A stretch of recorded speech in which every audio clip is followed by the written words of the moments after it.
Welcome back to the channel, guys, and today we're here to talk about Odd Taxi Episode 3. And I gotta say, guys, this series is really getting more and more interesting as the episodes go on. I gotta admit, the mystery behind everything just keeps getting more and more complicated, because more and more factors keep getting thrown in, and it's quite an interesting story, honestly. Like I said in my previous video, this is really one of my favorite shows that I'm reviewing right now because every episode gets more and more layered and it's quite intriguing. So let's just kind of get into it and talk about Odd Taxi Episode 3 today, because as we got a lot of our questions answered, we got a lot more questions as well. So let's just get into it and talk about it. So our episode begins actually with a little bit of a flashback. And we see Kikihana actually in the sauna. Now he's just sitting there relaxing, presumably after Odokawa left. And he has this one guy sit next to him. And this guy starts talking to him all of a sudden, you know? He starts bringing up some weird stuff, and eventually he hears Odokawa's name come out of his mouth. He's bringing up the missing girl case that the whole town has been talking about, and he lets slip that he believes he saw that girl get into Odokawa's taxi. And he starts explaining this girl's importance, bringing up the fact that she's Don-chan's daughter, who is apparently a very influential man in the town. Now, this girl initially sent a message, actually, saying how she was fine, but her family would not accept that, so the hunt for her is even more ferocious, I guess you could say, than ever. And it just really makes you think, what is this girl's goal, you know? Everyone thinks Odokawa's involved in all this, but what is her goal? If she sent a message saying she was fine, you would think the things would be resolved, but no, they're not. And this man seems to claim that he's the reason that she ran away to begin with, and that he wants him to investigate Odokawa and figure out exactly what's going on. Now, initially, Kikihana thinks he's talking to him, because he is sitting next to him after all. So he's freaking out huh? What? What are you talking about? Who? When? Where? But it's revealed that the man was actually on the phone. And the person he was on the phone with is Dobu, our criminal from our past episodes. And we realize he was talking to him the entire time. And in that moment, we actually transition back to the taxi, because if you remember, in the end of our last episode, he got into Odokawa's taxi and held him at gunpoint. So we transition over there to their conversation. And he starts interrogating Odokawa about this girl, saying, yeah, we saw that, we think that she went into your taxi and all that, and supposedly you've been talking to someone in your apartment, even though you live alone, so what's going on with that?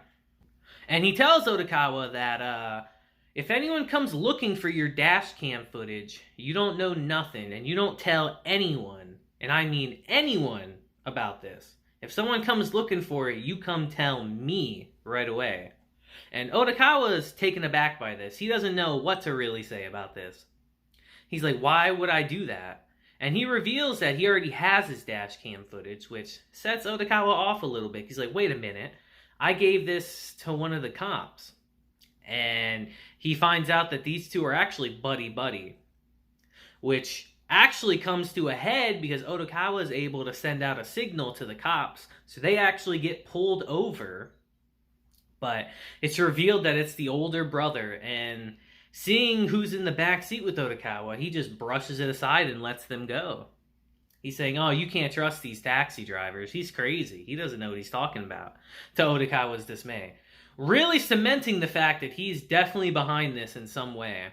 He knows what's going on, and he's definitely helping Dobu to do it. But as they're leaving, Dobu reveals who he thinks is actually the reason this girl is missing. He reveals to Odokawa that he thinks it's someone named Yano, who is an acquaintance of his. Now, Yano and him supposedly work at the same place, but they do not get along together. He reveals that Yano only ever wants to make him look bad, especially in front of their boss. And that's the reason why he didn't tell his boss he had the dash cam footage, because he believes he's getting framed by Yano for this. He swears he's not involved in this case whatsoever, and that Yano is framing him, which really puts in this perspective their relationship. Apparently not a good one. He claims that he only ever wants to make him look bad and tries to undermine him in any way he can. He even claims that his only goal is to really get more money than me to show me up. And it's really interesting because we see in the opening, we see this character. So I'm very curious to know how he's going to be when he gets introduced. I'm very curious to know. Like I said, the mystery just keeps getting deeper and deeper as the episodes progress, guys. And I appreciate that. But before he leaves, he tells Odokawa not to tell anyone about any of this, or he'll kill him. Now, Odokawa does not care about dying. He even says himself that, I would rather die than be involved in some shady business like this for something that seems like a pain in the ass. So Dobu's like, alright then, you're clearly someone that if I threaten isn't going to do anything. So how about your friends? How about Kikihana? He starts naming people off, and Kikihana comes out. And Odokawa literally says, oh, he'd probably be better off dead anyway. Very harsh. But his tune quickly changes when he brings up Shirakawa, who is apparently Odokawa's only weakness. He brings her up, and it immediately shuts Odokawa up. And he reluctantly ends up agreeing to those conditions. Now, once Dobu's gone, Odokawa suddenly remembers that he just got a message from Shirakawa saying she wanted to meet up with him. So he immediately rushes over to see her, to see how she's doing. And they have a nice little conversation in the park, honestly. You know, they have their usual back and forth. And I gotta say, guys, like, their interactions are probably the best part of the show so far. Like, the mystery is really good and pretty gripping, but Odokawa and Shirakawa's interaction with each other is honestly the best part. Because he initially is weary. Like, why would you want to be around someone like me?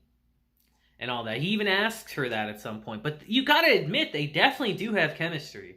Even with the pretty substantial age gap between them, they definitely have chemistry. And I think these scenes really showcase that. So he actually tells her that you probably don't want to be friends with me because I'm involved with some dangerous people. I have some Yakuza type people that are threatening me to do some stuff, and they know my friends. So if you stick around me, you're not going to be safe. And she tells him flat out, like, I'm an adult, you know, like, I can take care of myself. And she showcases that by showing him some capoeira techniques that she knew. Which, if you don't know what that is, that's actually a Brazilian form of martial arts. And one of my favorite scenes is when she's doing that. Odokawa is just taken aback, like, oh, I thought a Bollywood film was about to break out. Because their moves are, the moves are very dance-like in this martial arts. And it's very much like a Bollywood movie, and it was quite a funny line.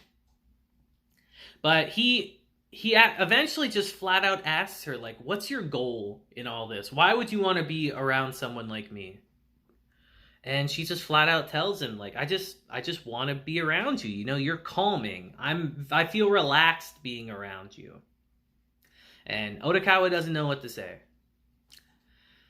But then we transition to the bar, actually, where he's talking to Kikihana about this. And he claims that love is just a fickle thing, which it really is. You guys have ever been in love, or you have ever felt like you really like someone? Love truly is a fickle thing. It just happens sometimes. You never intend for it to happen, but it just does. And it's at this point that Odokawa realizes that he does have feelings for her. And to showcase how love is a fickle thing, Kikihana actually shows him the girl that he's talking to. Which, bro, when I saw her age, I was like, alright, that's a little weird. Like, Shirakawa being 28 and Odokawa being 41 is already a pretty big gap. That's 13 years. That's a pretty big gap. But the girl that Kikihana's talking to is 18, guys. And that's That's kind of really weird at that point. That's a really big gap. That is a 23-year gap. It's a little strange. But what takes Odokawa back even more is not the fact that she's young, but the fact that he sees his profile and he realizes, yo, you're lying about everything. All your information besides your age is a lie. And Kikihana just tells him, like, am I not allowed to dream? You know, am I not allowed to be happy and feel good with myself as well? And it's a good answer, honestly. It's true. You shouldn't lie, obviously, but that's true. And our episode actually ends with him meeting up with this girl, who, I'll mention, looks a lot like one of those idols we saw in the previous episode. I'm just going to say that. I'm just going to throw that out there, guys. That she looks a lot like one of those idols we saw. Actually, a lot of interesting characters look like these idols we saw. The missing girl kind of looks like one, too. I'll just throw that out there. Like, I've noticed that. I haven't mentioned that in the videos, but I've noticed that. That the girl that's supposedly missing looks quite a bit like one of the idols. And then the other idol is the girl that Kikihana is apparently talking to. Or at least that's what it looks like to me. Because at the end, as they're walking off after meeting up with each other, we see that they're being followed by two strange men. And if I remember correctly, one of those men just happened to be the manager of these idols. So, is it a coincidence? I don't really think so with this series. This series doesn't seem to do coincidences very often, so I'm extremely curious to know where we go from here. With Odokawa getting caught up to speed a bit on what's been going on, along with us, the viewers, getting at least a decent understanding of the situation, I'm very curious to know where we go from here, honestly. As I mentioned in the beginning of the episode, like, we got some questions answered, but now we have a whole lot more. So, you guys let me know what you think down in the comments below. Like I said, this series has only progressively gotten better with every episode. And I can't wait to see where we go next. But I think that'll be it for today's episode, guys, you know? It was a very fun episode. We had some good scenes, and the mystery is just getting thicker. But I'll see you guys in the next one. So I hope you have a great day, week, month, and year. And until then, deuces, and have a blessed day.